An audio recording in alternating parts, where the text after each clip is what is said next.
After El Paso and Dayton, are we about to unleash the thought police on the American people? Hello, this is Robert Romano, Vice President of Public Policy with Americans for Limited Government, dailytorch.com.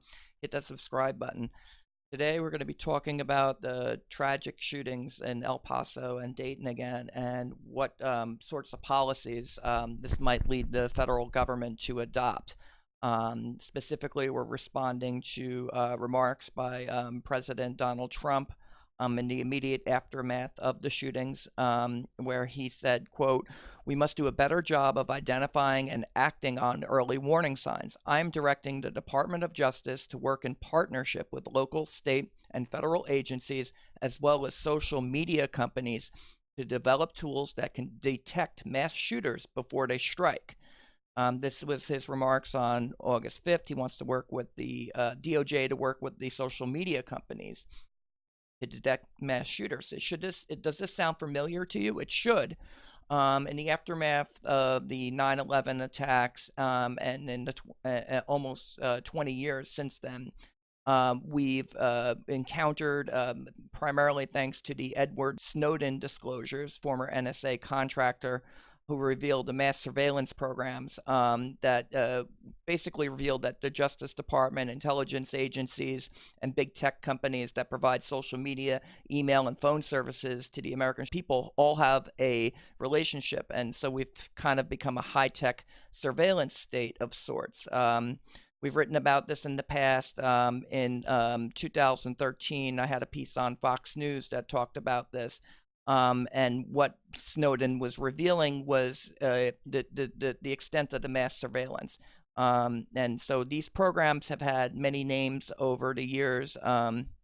The Total Information Awareness Program that was under the Bush administration, the so-called Terrorist Surveillance Program, again under the Bush administration, the PRISM program, which was one of the things that Snowden was revealed that occurred under the Obama administration. It collects internet communications from various U.S. internet companies. So the documents revealed collaboration with Microsoft, Yahoo, Google, Facebook, Paltech, YouTube, AOL, Skype, Apple, and so forth. So there already is a relationship between social media, internet companies, internet service providers, cell phone providers, and the federal government with these surveillance programs. When the former NSA, head of the NSA, National Security Agency, General Keith Alexander, testified in front of the Senate Appropriations Committee back in June of 2013, he was talking about metadata. This was the phone records. One of the disclosures of Snowden was that they were tabulating every phone call that's in and out from basically from your cell phone account. And he said, quote, "If we don't collect that ahead of time, we couldn't make these connections. What we create is a set of data and we put it out there, and then only under specific times can we query that data." Talking about how the Foreign Intelligence Surveillance Act and the Foreign Intelligence Surveillance Court operate. Now, later in the testimony, Senator Dianne Feinstein, who at the time was the chair of the Senate Intelligence Committee, asked Alexander, quote, "It's my understanding you have the metadata, you have the records of what appears on a phone bill, and if you want to go to the content, then you have to get a court order." And Alexander responded, "It's correct," saying later, "Senator Feinstein, if you want to get the content, you'd have to get a court order." Now, this seemed to imply that the NSA was admitting that it was recording everything. If it can go back in time and look at the metadata, does it stand to reason that they could go back in time and look at and listen to the contents of a phone call? And that's certainly what Ed Snowden was alleging. When he was talking to The Guardian, when he was talking to Glenn Greenwald, he said, quote, "Increasingly, we see that it's happening domestically, and to do that, the NSA specifically targets the communications of everyone. It ingests them by default. It collects them in its system, and it filters them, and it analyzes them, and it measures them, and it stores them for periods of time." And it's talking about phone, email, internet search, financial transactions, basically everything. And that's certainly the allegation of the PRISM program. So when President Trump says in his remarks that he wants to go and look at the data from of social media, It invokes these programs that are already in place. He says he wants to work with social media companies, the DOJ, to develop tools that can detect mass shooters before they strike. So yeah, that this has been done before. This is the reason why William Binney, National Security Agency whistleblower, he quit the NSA in 2001 because he saw that they were creating this mass surveillance system. So we've been reading about this for years, and so President Trump's comments are not surprising. That in the aftermath of 9/11, they said, "Oh, we need to do mass surveillance." And it seems to make sense. Oh, the federal government, they should be monitoring communications and looking for domestic terrorists so that we can find them before they strike, right? Well, here's the problem. There's a lot of when we're talking about domestic terrorists and mass shooters, there's a lot of advocacy of violence on the internet. And there's going to be a lot to look at. So you could have the DOJ and social media companies wasting their times on forums or on social media, and it's going to turn up lots of radical, hateful, racist, and extremist sentiments. And we saw that with the mass shooters in El Paso. Patrick Crusius, he was a Trump supporter. He wanted to build the wall. And he was posting pro-Trump stuff. He also had his racist manifesto. He was targeting Hispanics because they were Hispanics, and targeting them for murder, evil, racist. For the Dayton shooter, Connor Betts, he posted on Twitter. He was a leftist. He was pro-gun control, and he had his own set of preferences. He was an Elizabeth Warren supporter, and you can see that, yes, and he said kill all fascists. He called the Tacoma firebomber a martyr. He thought that basically his political opponents were Nazis who deserved to die. And that's that's the kind of extremism you're going to find on the internet when you go looking for it, basically everywhere. Just to give you a couple of examples, if you want to just look at the treason hashtag up on Twitter, just type in hashtag treason, and you'll find all sorts of posts from Americans who think that their political opponents are traitors, and which is a capital crime and deserve death. You can find those who want to call President Trump a traitor. Here's an example where someone thinks that CIA Director John Brennan is a traitor, and it was because he posted on Twitter calling for bans on semi-automatic weapons, high-capacity ammunition magazines, and hate speech that incites violence. And that, so there are those who think that former CIA Director John Brennan, he's a traitor. Now, treason is a capital crime. We're going to read the statute, and we're going to look at this, because this is what is this an incitement to political violence? If you call someone a traitor, whoever owing allegiance to the United States levies war against them or adheres to their enemies, giving them aid and comfort, is guilty of treason and shall suffer death. So if you call President Trump a traitor, you're saying that he's guilty of treason and he deserves death. Is that an incitement to violence? That you're going to have a lot of it to comb through. You're talking about millions of posts on the internet, and there's a lot of advocacy of violence that goes on there. Certainly, the mass shooters, they were advocating violence. And the most recent ones, and they can have their political preferences. So we're not targeting political speech here. We're talking about incitement of violence. The problem is that there's a lot of that. It's going to be really difficult to keep track of it all. Even with that's why even with the tools at the government's disposal, such as PRISM or the so-called terrorist surveillance program, that the government cannot prevent every terrorist attack. They can't prevent mass shootings. Otherwise they would. Social media companies, instead, what do? They spend an inordinate amount of time targeting speech that is most probably benign. And we've covered examples of this in the past. James Woods was censored on Twitter because he wrote hang them all in reference to investigators of the Russia collusion conspiracy theory, the Trump-Russia collusion conspiracy theory, that President Trump was a Russian agent and that he was working with the Russians to steal the Democratic National Committee emails. And this led to FISA court warrant surveillance of the Trump campaign. So President Trump knows firsthand how these authorities can be utilized and abused to go after political opponents. And so that's obviously going to be, I think, a legitimate fear here. Americans for Limited Government, we've opposed these mass surveillance programs, whether they're warrantless or whether it's under the so-called supervision of the rubber stamp FISA court. We don't think they look over the stuff very carefully. Otherwise, they would have been able to figure out that the Christopher Steele dossier that was used to obtain surveillance on the Trump campaign via the FISA court was concocted, and that they had him. It didn't have good sourcing. They were saying that Trump was a Russian agent, bought and paid for. They were saying that the Trump campaign was coordinating the hacks of the DNC and putting the emails on WikiLeaks. There was a lot of allegations made, but it turned out not to be true when you got to the Mueller report. He spent 2 years investigating the whole matter, and he found that there was no conspiracy with Russia.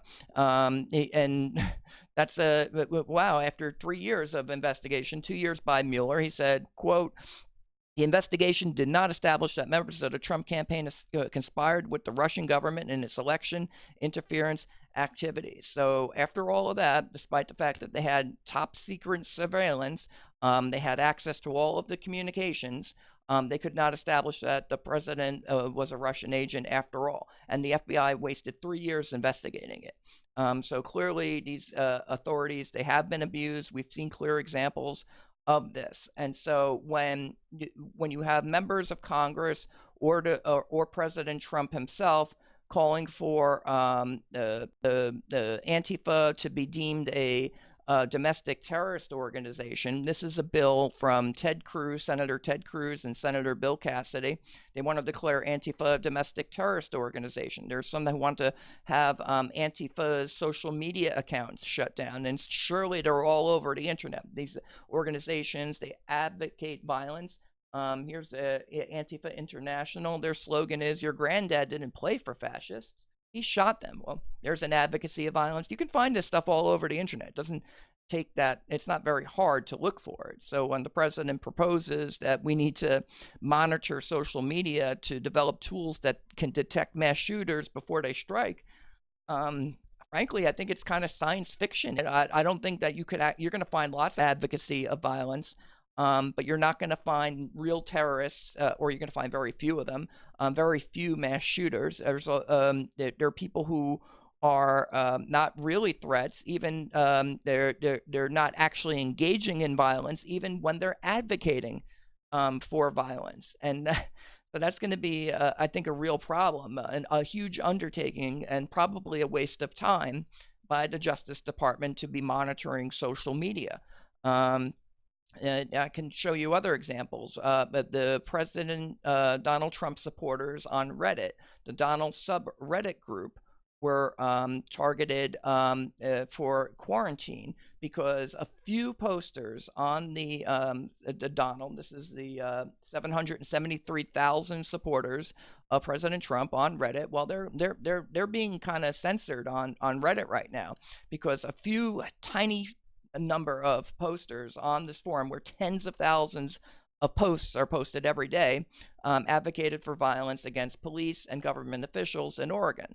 And so they say, "Oh, you're not monitoring all of your communications." Well, how could moderators? You have a couple dozen moderators, you have tens of thousands of posts every single day, and they're not monitoring them all. And oh, by the way, the posts in question were not even flagged to the moderators for removal. Otherwise, they say they would have removed them. So you can see how if social media is going to start policing so-called violent speech on the internet, they're going to have a lot of work on their hands, for starters, and you're going to have a lot of false positives. Is hang them all the standard that's going to get you censored on Twitter? Well, that's what happened to James Woods.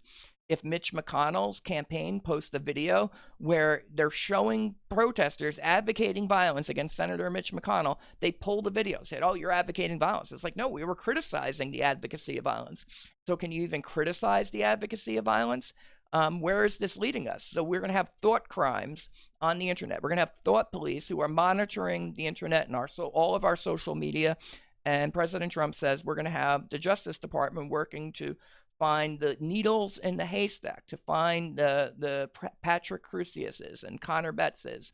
Regardless of their politics, they're going to find the violent ones who are likely to commit violence. And this is really, really dangerous, I think. I think that what's going to end up happening here, if they start taking people's social media posts and then they're referring that to local authorities when there's advocacies of violence, and then they're going to enforce red flag laws. It's like, oh, you were getting rowdy on Facebook, and so now we're here to take your guns away. That's kind of I think what they're talking about here. Once you connect government surveillance with social media, and then they're proposing things like red flag laws, this could lead to gun confiscation and thought police and people being accused of being either radical, extremist, violent, racist, white supremacist. And it's just going to go, it's not going to end. You already have the people at social media companies are already censoring conservatives. The president just had a social media summit where he was urging that the companies like Facebook, Twitter, Reddit, YouTube, that they would protect free speech on the internet. Instead, we're talking about monitoring it for violent content now. And surely there's a lot of that going around. So on the other hand, the president is also considering a draft executive order to go after anti-conservative bias. This is from Politico reporting on August 7th. The White House is circulating drafts of a proposed executive order that would address allegations of anti-conservative bias by social media companies, according to a White House official and two other people familiar with the matter, a month after President Trump pledged to explore all regulatory and legislative solutions on the issue.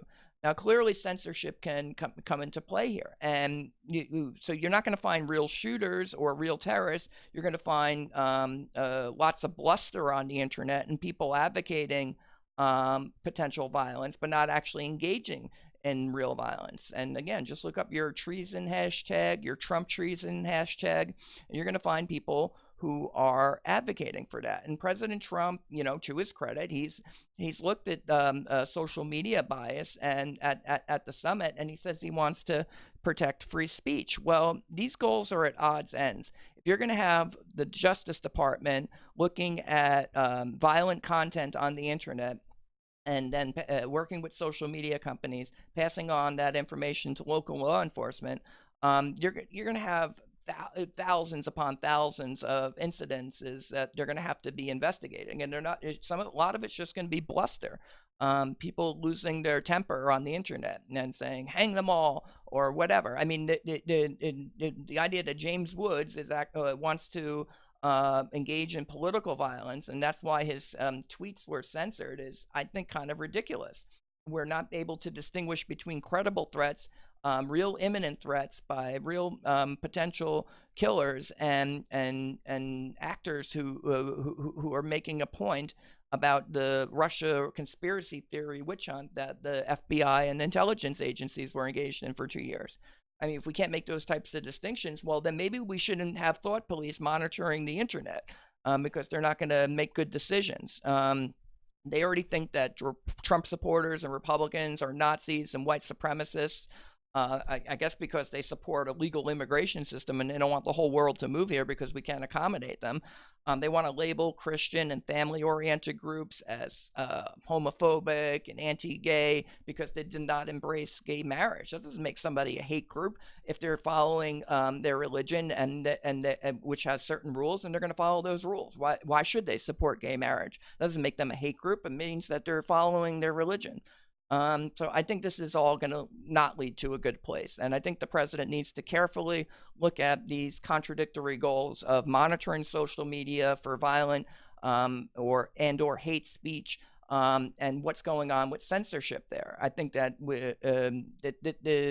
you can't have both. You're going to either lead to more censorship, or we're going to say we need to have free speech on the internet. And freedom is messy.